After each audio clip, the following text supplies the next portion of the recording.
18절과 19절의 말씀. 시편 145편 18절과 19절의 말씀. 우리 두 절의 말씀 우리 함께 봉독하면 좋겠습니다. 시편 145편 18절과 19절의 말씀입니다. 그럼 함께 봉독하겠습니다. 여호와께서는 자기에게 간구하는 모든 자, 곧 진실하게 간구하는 모든 자에게 가까이 하시는도다. 그는 자기를 경외하는 자들의 소원을 이루시며 또 그들의 부르짖음을 들으사 구원하시리로다. 아멘. 기도의 자리에 나오신 모든 성도님들을 주님의 은혜와 평강이 함께 하시기를 소망하며 환영합니다. 오늘 우리는 기도하고자 이 자리에 나왔습니다. 우리가 기도하는 이유가 참 많이 있겠죠. 여러 가지 이유가 있겠지만 그 중에 가장 큰 이유라고 한다면 아마 하나님의 은혜가 필요하기 때문이지 않을까라고 생각을 합니다. 삶을 살아가다 보면 너무나도 많은 것이 우리의 삶에 필요합니다.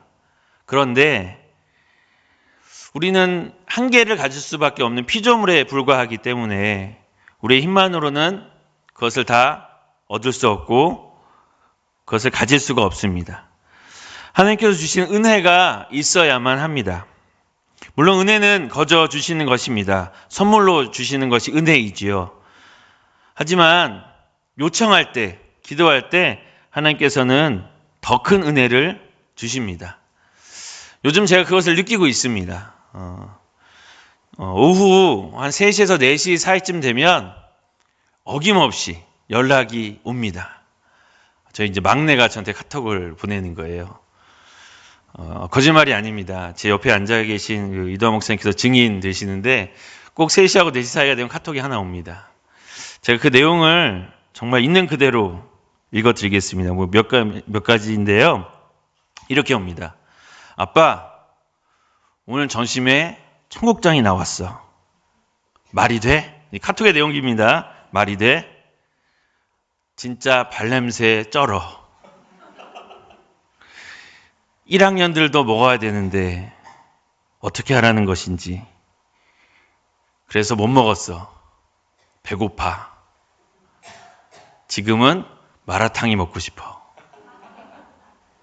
누군가가 센스 있게 나한테 10,000원을 보내주면 참 좋을 텐데. 저한테 하는 얘기겠죠. 예. 그래서 제가 10,000원을 보냈습니다.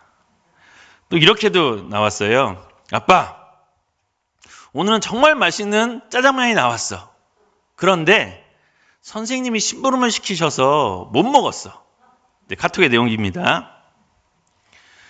정말 맛있는 짜장면을 못 먹었으니 더 맛있는 것을 먹어야겠지? 그치?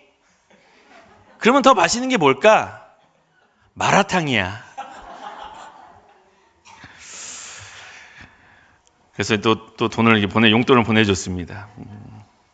근데 첫째, 둘째는 그렇지 않는데 이제 막내만 이렇거든요.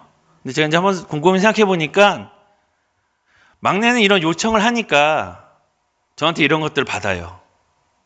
물론 첫째나 둘째도 부족함 없이 키우려고 애씁니다. 하지만 첫째와 둘째는 성향이 그래서인지 아니면 이제 좀 커서 그런지 용돈 외에는 크게 요청하는 것이 없더라고요. 막내는 아직 초등학교 6학년이어서 그런지 이렇게 요청하는 것이 있는데 이걸 보면서 요청하는 것이 더 많이 얻을 수 있는 방법이구나 라는 것을 알게 되었습니다. 기도도 마찬가지라고 생각합니다. 은혜를 받기 위해 필요한 것이 기도입니다. 기도는 하나님과의 대화이기 때문입니다. 하나님과의 대화인 기도를 통해 우리는 우리의 필요를 아뢰 수 있고 그 필요를 받을 수 있습니다. 물론 하나님께서는 우리가 무엇이 필요한지를 다 아시는 분이십니다. 근데 그렇다고 하나님께서 아시니까 내가 요청하지 않아도 되겠다라고 생각하신다면 그것은 잘못된 생각입니다. 야고보서 4장 2절의 하반절에서는 이렇게 우리에게 말씀합니다. 우리 같이 한번 읽어볼까요? 시작. 너희가 얻지 못함은 구하지 아니하기 때문이라. 아멘. 우리는 구해야 합니다. 기도해야 합니다. 그래야 받을 수 있습니다. 더 받을 수 있습니다. 오늘 본문은 우리가 읽은 시편 145편 17과 18절은 기도하는 자에게 베푸시는 은혜를 우리에게 말씀합니다. 우리 모두 기도자가 되어서 하나님께서 베푸신 은혜를 받는 그런 복된 우리 모두가 이 시간이 되기를 간절히 소망합니다.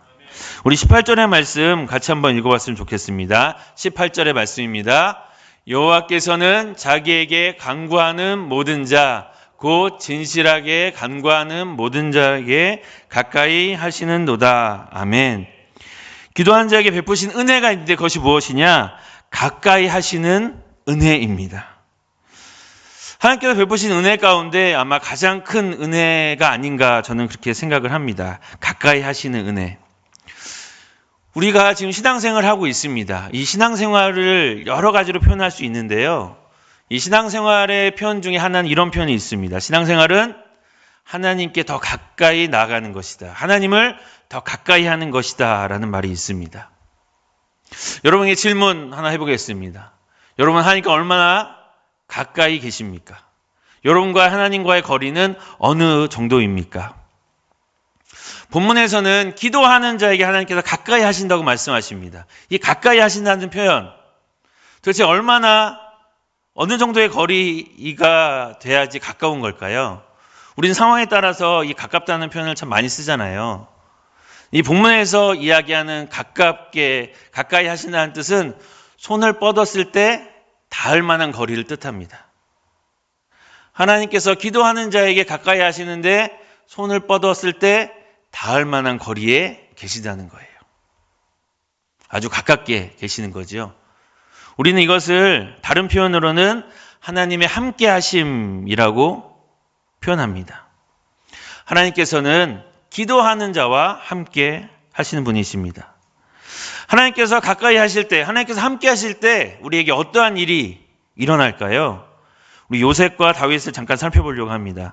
창세기 39장 2절의 상반절에 보면요, 요셉을 이렇게 설명하고 있습니다. 함께 읽어보겠습니다. 여호와께서 요셉과 함께 하심으로 그가 형통한 자가 되어. 아멘. 요셉이 형통한 자가 될 수 있었던 것은 그의 능력, 그의 외모가 아닙니다. 하나님이 함께 하셨기 때문입니다. 사무엘하 5장 10절에 보면요, 다윗에게 이렇게 말씀하십니다. 이것도 같이 한번 읽어보겠습니다. 만군의 하나님 여호와께서 함께 계시니 다윗이 점점 강성하여 가니라. 아멘. 다윗이 승리할 수 있었던 것, 강성하여질 수 있었던 것, 그의 군사력이 아닙니다. 그의 지략이 아닙니다. 하나님이 함께 하셨기 때문입니다. 사실은 하나님 우리와 늘 함께 하십니다. 그것을 하나님께서 우리에게 말씀하셨고 이미 보여주셨습니다. 그것이 바로 마태복음 1장 23절에 나와 있습니다. 우리 마태복음 1장 23절 같이 한번 읽어보겠습니다. 보라, 처녀가 잉태하여 아들을 낳을 것이요 그의 이름은 임마누엘이라 하리라 하셨으니 이를 번역한즉 하나님이 우리와 함께 계시다 함이라. 아멘. 하나님께서는 오늘도 우리와 함께 하십니다. 특별히 기도하는 자와 함께 하십니다. 우리 18절의 말씀을 다시 한번 보면요, 18절의 말씀을 좀 띄워주시겠어요? 18절의 말씀을 보면요, 반복되는 것이 있습니다. 보이십니까? 간구하는 모든 자, 간구하는 모든 자라는 말이 반복이 됩니다. 하나님께서는 간구하는 모든 자에게 함께 하시는 분이십니다. 오늘 우리는 간구하러 모였잖아요. 우리 모두에게 하나님께서 함께 하신다는 뜻입니다. 우리 모두가 하나님의 함께 하심을 통해 형통한 자, 다윗처럼 승리하는 자 되길 바랍니다. 하나님께서 기도하는 자에게 베푸시는, 함께 하시며 베푸시는 은혜가 무엇인지를 19절에 말씀해 주셨습니다. 우리 19절의 말씀 같이 한번 보겠습니다. 함께 읽겠습니다. 그는 자기를 경외하는 자들의 소원을 이루시며 또 그들의 부르짖음을 들으사 구원하시리로다. 아멘. 기도하는 자에게 베푸시는 은혜가 무엇이냐? 소원을 이루어주시며 구원해 주시는 은혜라는 것입니다. 소원은 우리가 하나님께 우리의 필요를 아뢰는 것입니다. 세상을 살아갈 때 우리의 필요한 것들이 너무나 많죠. 우리가 소원하는 것이 너무나 많습니다. 하지만 그것을 우리의 힘으로 얻을 수 없기 때문에 우리는 기도하는 것입니다. 우리가 기도하면 전능하신 하나님께서, 우리 아버지 되신 하나님께서 부족한 우리가 아뢰는 그 기도를 응답하십니다. 이것이 하나님의 은혜이죠. 구원은 우리가 하나님께 우리의 어려움을 아뢰는 것입니다. 그 어려움을 아뢰을 때에 하나님께서 행하시는 그것이 바로 구원입니다. 우리의 삶을 살아가다 보면 많은 어려움이 우리에게 닥쳐옵니다. 많은 어려움을 겪게 되죠. 물론 우리의 힘과 지혜로 그 어려움을 이겨낼 때가 있습니다. 물론 그것이 우리의 힘이 아니죠. 그 힘과 지혜조차 하나님께서 주신 것입니다. 하지만 살다 보면 우리의 힘으로, 우리의 능력으로 이겨낼 수 있는 어려움 그렇게 많지 않습니다. 그렇기 때문에 우리에게는 하나님의 은혜가 필요합니다. 그 어려움을 통하여서 우리가 얼마나 연약한 사람인지, 얼마나 하나님의 도우심이 필요한지를 우리는 깨닫게 됩니다. 우리가 기도하면 전능하신 하나님께서, 우리 아버지 되신 하나님께서 연약한 우리를 구원해 주십니다. 이것이 또한 은혜이지요. 조금 더 쉽게 다시 한번 설명을 드리면요, 하나님께서 기도하는 자에게 베푸시는 은혜는 채우시는 은혜라고 정리할 수가 있습니다. 우리에게 소원이 있다는 것은 전제가 있습니다. 우리가 부족함이 있다는 것이죠. 부족함이 있기에 소원이 있기에 마련입니다. 이 소원을 하나님께서 채우시는 거죠. 우리에게 구원이 필요하다는 것은 우리에게 연약함이 있다는 것이죠. 이 연약함을 하나님께서 채우셔야만, 구원해 주셔야만 우리가 어려움을 이겨내고 삶을 살아갈 수 있다는 뜻입니다. 이렇게 하나님께서는 기도하는 우리의 부족함과 연약함을 채우십니다. 시편 81편 10절의 말씀, 참 은혜가 되는 말씀인데요. 우리 같이 한번 읽어봤으면 좋겠습니다. 함께 읽겠습니다. 나는 너를 애굽 땅에서 인도하여 낸 여호와 내 하나님이니 내 입을 크게 열라 내가 채우리라. 아멘. 하나님께서 채우신답니다. 하나님께서 채우신답니다.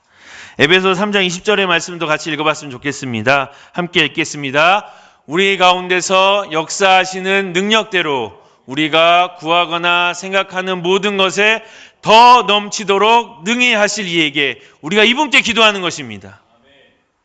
우리가 기도할 때 능히 넘치도록 더욱 부어주십니다. 채워주십니다.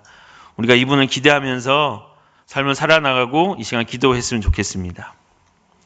근데 여기서 의문이 들 때가 있습니다. 하나님께서는 가까이 하시는 분이신데, 함께 하시는 분이신데, 채우시는 분이신데 왜 내가 그것이 느껴지지 않지? 왜 그것이 나의 삶 속에 경험되어지지 않지? 라는 의문이 들 때가 있습니다. 어떠십니까? 여러분은 기도하실 때마다 하나님께서 함께 하신다는 것을 느끼시고 경험하십니까? 기도하는 기도마다 다 소원이 이루어지고 구원이 이루어지는 그러한 경험을 하고 계십니까? 사실 우리가 그렇지 못할 때가 더 많이 있는 것 같습니다. 그럼 하나님의 말씀이 잘못된 것일까요? 아니죠. 하나님은 신실하시고 실수가 없으신 분이시잖아요. 문제는 우리에게 있는 것입니다. 하나님께서는 분명히 기도하는 자에게 은혜를 베푸십니다. 그런데 단순히 기도하면, 혹은 기도라는 행위를 하면 그 모든 은혜를 베푸시는가, 그 은혜를 우리가 받을 수 있는 것인가? 그렇지 않습니다. 참된 기도자가 되어야 합니다. 그럼 참된 기도자는 무엇일까요? 우리 18절의 말씀을 한번 살펴보도록 하겠습니다. 18절의 말씀을 보면요, 간구하는 자 앞에 수식어가 하나씩 붙어 있습니다. 자기에게 간구하는 모든 자, 또 진실하게 간구하는 모든 자. 그냥 기도가 아니죠.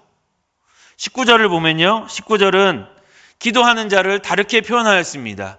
자기를 경외하는 자, 하나님을 경외하는 자들을 이야기하는 것이죠. 또 부르짖는 자라고 성경은 설명하고 있습니다. 하나님께 기도한다는 것, 자기에게 기도한다는 건 무엇일까요? 하나님께만 기도한다는 것입니다. 나와 함께 하시고 나를 도우시고 나를 채우실 분이 하나님이시라는 것을, 하나님만이 그것을 할 수 있다는 믿음의 고백이 들어있는 것입니다. 진실하게 기도한다는 것은 무엇일까요? 하나님께만 소망이 있습니다. 하나님만이 채우실 수 있습니다라는 소망을 의미합니다. 경외한다는 것은 무엇을 뜻할까요? 하나님만을 사랑한다는 의미입니다. 그러면 부르짖는다는 것은 또 무슨 뜻일까요?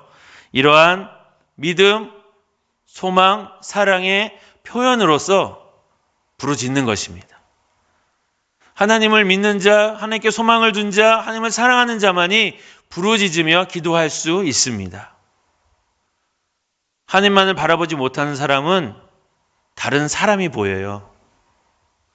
하나님만 바라보지 못하는, 하나님만 믿지 못하는 사람은 다른 것들에 자꾸 눈이 갑니다. 그럼 그런 것들을 의식하기 때문에 부르짖을 수가 없어요. 나의 부르짖음을 그 사람이 들으면 어떡하지? 그런 걱정.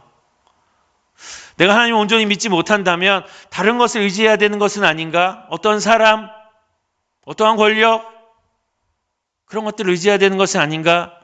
라는 것이 있다면 부르짖어 기도하지 못합니다. 오늘 이 시간에 하나님을 향한 우리의 믿음, 소망, 사랑을 우리의 부르짖음으로 표현했으면 좋겠습니다. 이제 기도하실 텐데요. 정말 하나님께 부르짖었으면 좋겠습니다. 하나님, 내가 믿습니다. 하나님께서 소원을 이루어 주시고 구원하여 주실 줄 믿습니다. 하나님만이 나의 참된 소망입니다. 하나님만을 경외하며 하나님만을 사랑합니다. 라는 이러한 표현에 하나로서 부르짖으며 우리 이 시간 함께 기도하여서 그 하나님께서 주시는, 하나님께서 베푸시는 그 풍성한 은혜를 이 시간 모두 간구하는 모든 자에게 주시는 그 하나님의 은혜를 다 누리는 우리 모두가 되기를 간절히 소망합니다. 우리 이 시간 함께 찬양하며 기도할까요?